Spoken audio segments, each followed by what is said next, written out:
ayat baca tu Sadaqallahul Azim ni kan. Jadi tuan-tuan, saya dah suruh dia seminggu, saya tengok seminggu tuan, saya tak suruh tuan. Tapi saya sendiri dengan isteri saya bertadarus. Tuan-tuan kan, bila kita kata isteri saya kalau ambil Quran kita tadarus, dia sendiri kita tak suruh pun. Kau ambil Quran, kau tak suruh Quran lah. Tak, dia sendiri tuan-tuan. Tahu dah. Maknanya tak payah bercakap tapi dia tahu. Kang penuh rembat katanya kan. Jadi dia ambil lah Al-Quran. Tuan-tuan dan puan-puan, peringkat yang ketiga besok tuan-tuan, kita kena jelaskan dia hubungan dia terasa dengan Allah. Kita kena bagi tahu kenapa ayah suruh baca Quran.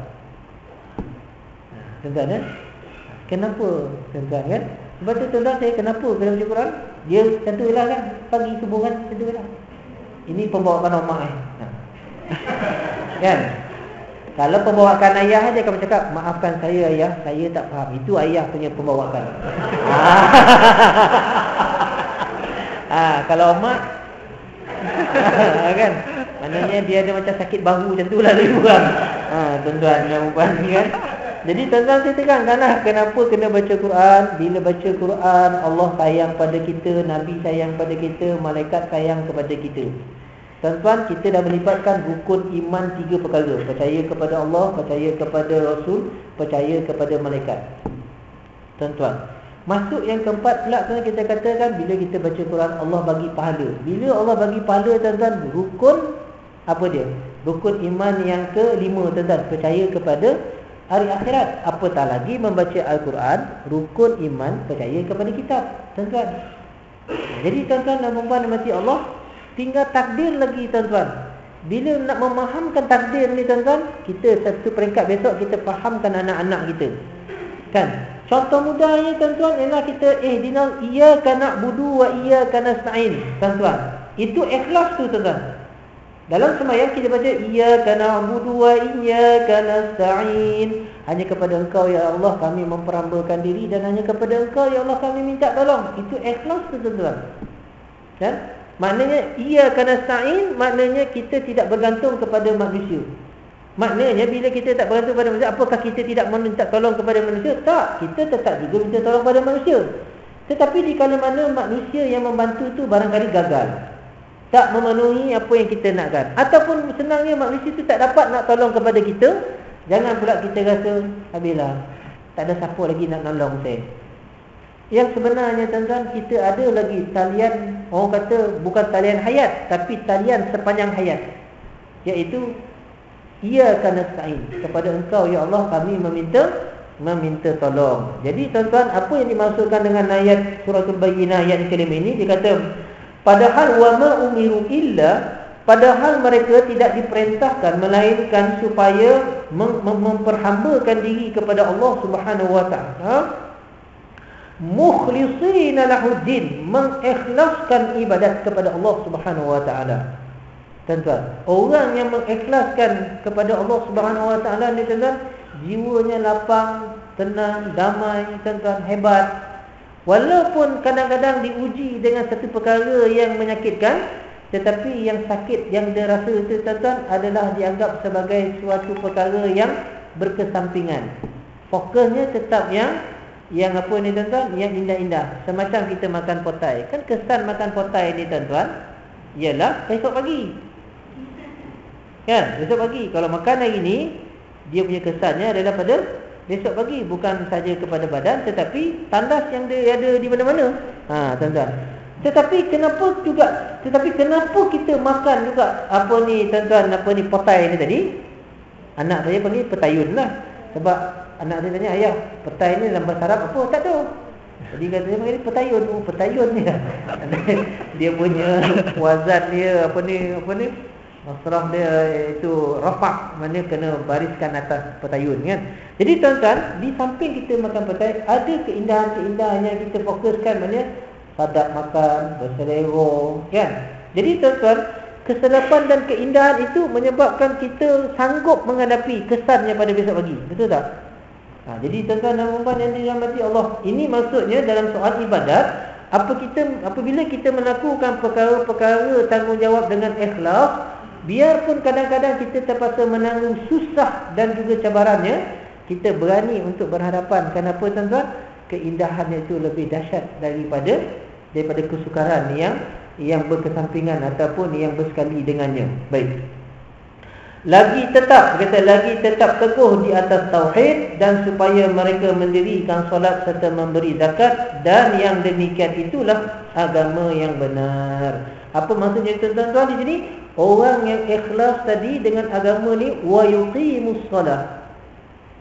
Di samping itu juga orang ini menegakkan solat, wa yu'tuz zakat, dan juga tuan-tuan orang yang mengeluarkan zakat. Jadi tuan-tuan, antara gandingan mendirikan semayang, mengeluarkan zakat, antara dia punya hikmahnya disekalikan ini tuan-tuan adalah bentuk hubungan dengan Allah bersekali dengan hubungan dengan manusia, ataupun tuan-tuan dia tidak terpisah.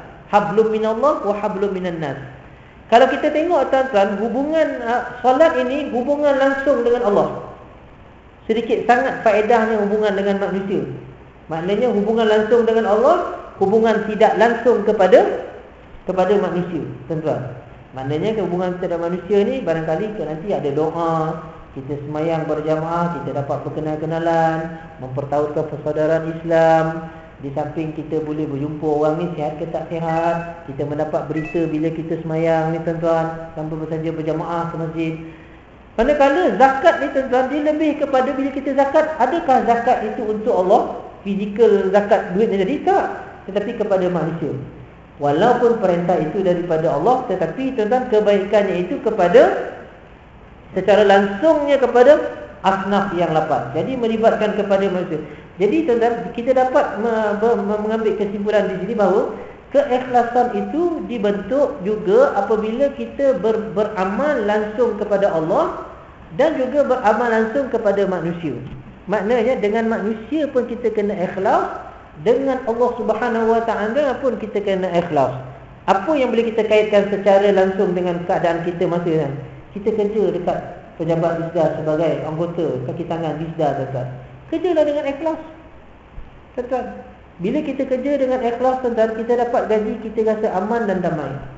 Tapi tuan-tuan, kita kalau nak dapat damai tak damai dengan gaji ni tuan-tuan, kita kena muhasabah.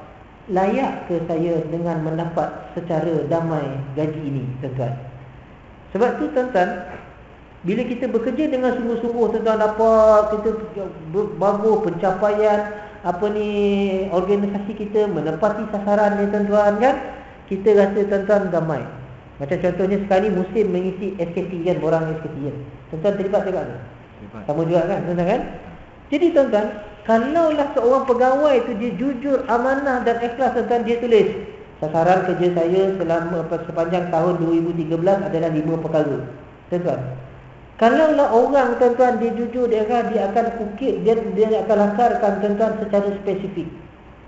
Kan, saya cadangan asal ialah melaksanakan taklimat berkaitan dengan projek A sebanyak 5 kali.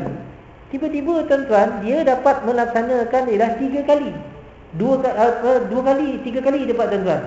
Kadang-kadang orang malas nak mengukur tentang pencapaian itu, dia telah dilaksanakan dengan jayanya. Boleh tak diukur, tuan-tuan? Kan, berjaya dilaksanakan dengan keadaan yang bagus, kita selesa sebenarnya. Tetapi kalau orang mana berjaya melaksanakan 3, yang 2 gagal, kena buat alasan, tuan-tuan. Bila kita mendatangkan alasan, tuan-tuan, kan pegawai penilai pertama akan kata, kenapa gagal? Gagalnya kamu melibatkan gagalnya saya. Kan, jadi banyak dia punya komplikasi, tuan-tuan. Walaupun banyak keadaan ini diuruskan, tuan-tuan, ada sikit supaya, tetapi tuan-tuan, kita puas hati kerana kita bercakap benar. Tapi tuan-tuan, kalau kita kata sebenarnya benda tu gagal, tapi kita katakan berjaya, walaupun kita melepaskan diri daripada persoalan-persoalan, tetapi nun hujung di sudut hati kita, tuan-tuan, kita akan rasa bersalah.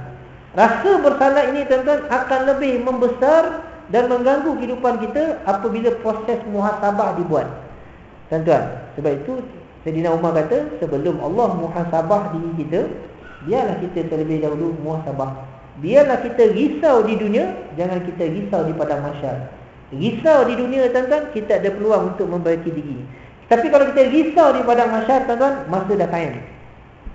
Tak boleh nak kita kita tak boleh nak berpatah balik turun ke dunia, walaupun sesaat cuma katanya, ya. Jadi tuan-tuan, mana wazalika dinul qayyimah. Di sinilah cara hidup orang kalau boleh dia dalam keadaan yang qaim, dalam keadaan yang istiqamah, tuan-tuan. Sebab tu tuan-tuan, orang yang istiqamah ni antara lain faedahnya ialah dia dipercayai. Kan? Dia dipercayai. Contohnya Sayyidina Nabi Muhammad sallallahu alaihi wasallam. Walaupun tuan-tuan, pembesar-pembesar kafir Quraisy ini menyerang Nabi, tuan-tuan, bertubi-tubi dan bertalu-talu sehingga sampai kepada peringkat membunuh dan menghalau Nabi. Tetapi tuan-tuan, sebenarnya kepercayaan mereka kepada Nabi sebagai seorang yang amanah tetap kekal, tuan-tuan. Sebab itu Sayyidina Ali, dia terlambat untuk berhijrah dengan rakan-rakan sahabat-sahabat yang lain. Sebab apa? Nabi membagi satu tugas. Dia kata, wahai Ali, banyak barang-barang amanah yang diberi kepercayaan kepada aku untuk menjaganya, termasuk pembesar-pembesar kafir Quraisy. Aku tak mampu nak memulangkannya kerana perintah Allah Subhanahu Wa Taala ini adalah secara ad hoc. Jadi aku minta engkau tolong pulangkan balik supaya mereka mendapat amanahnya, tuan-tuan.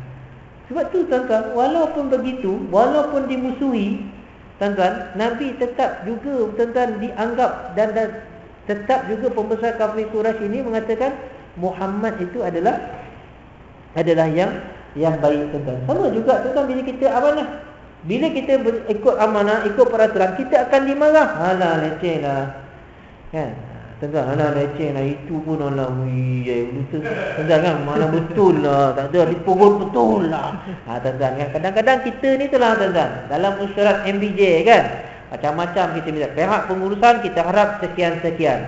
Menyediakan tempat parking berbumbung dan berkipas angin bagi memastikan kenderaan dalam keadaan sejahtera.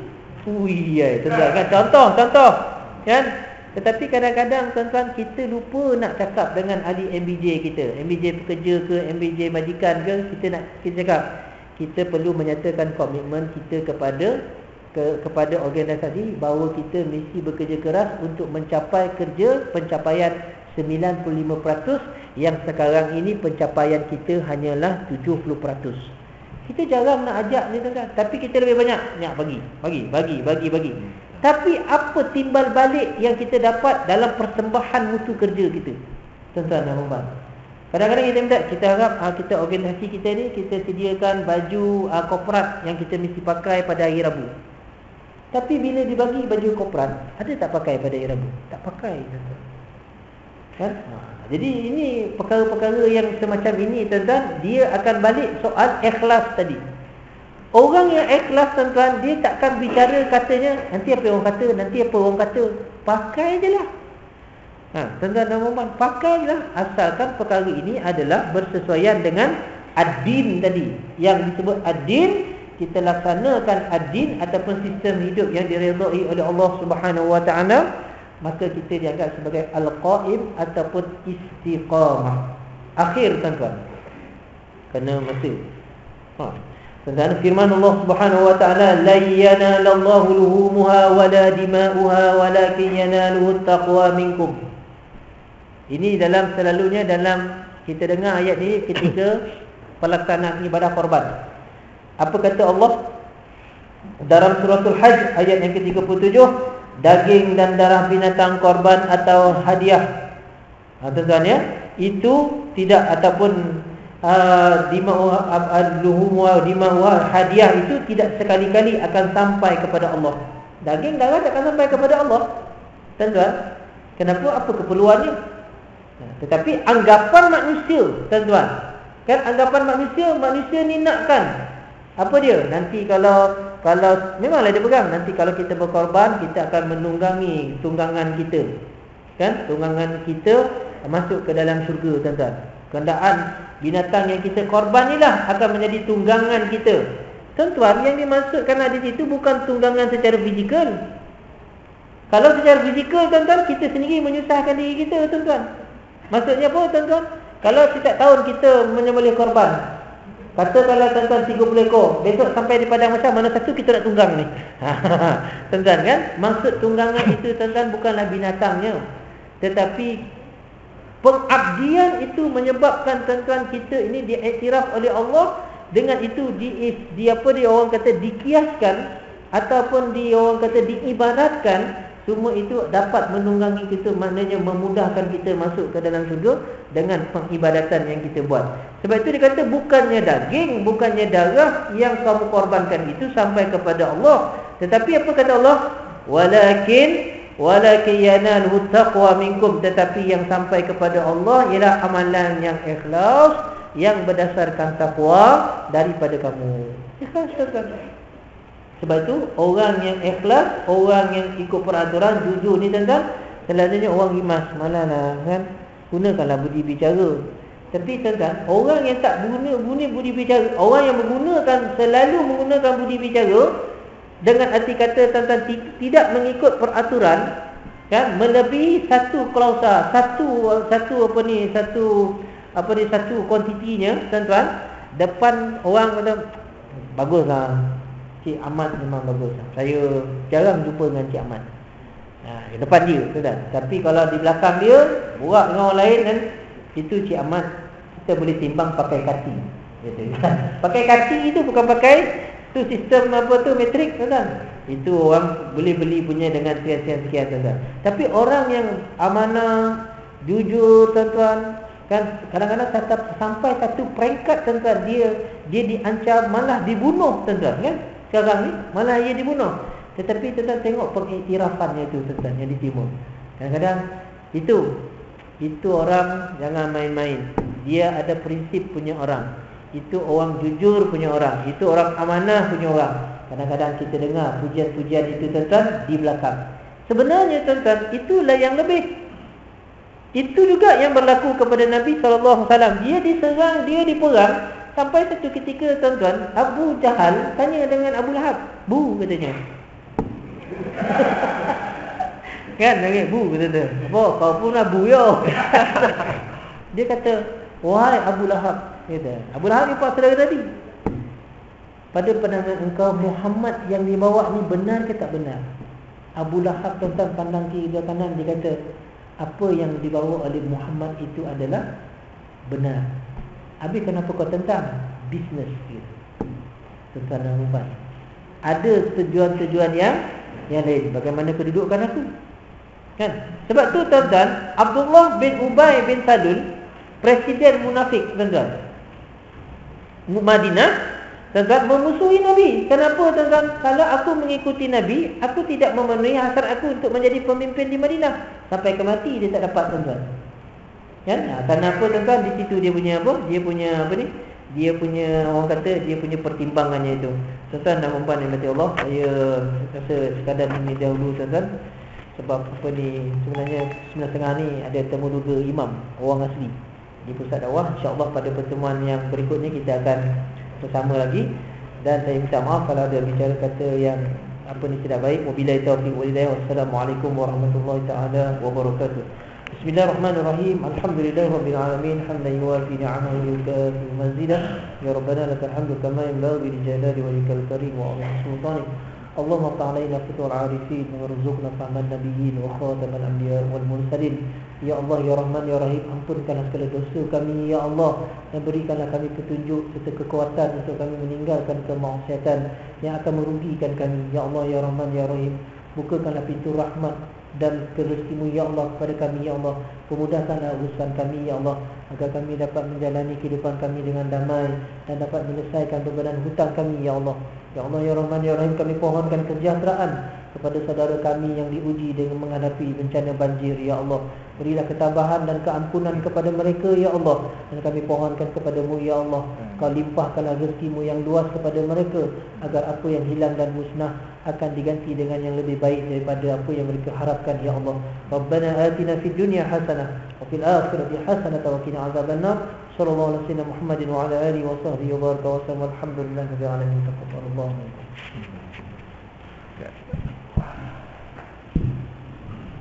Tuan-tuan dan puan-puan, demikian tadi tazkirah yang telah disampaikan oleh berbagai ustaz. Semoga apa yang disampaikan dapat kita manfaatkan dalam kehidupan seharian. Saya bagi pihak Rita mengucapkan terima kasih kepada yang berbagai ustaz yang sudi meluangkan masa menyampaikan selamat pada pagi ini. Bagi mengakhiri majlis, marilah kita sama-sama membaca tasbih kifarah dan surah Al-Baqarah. Bismillah.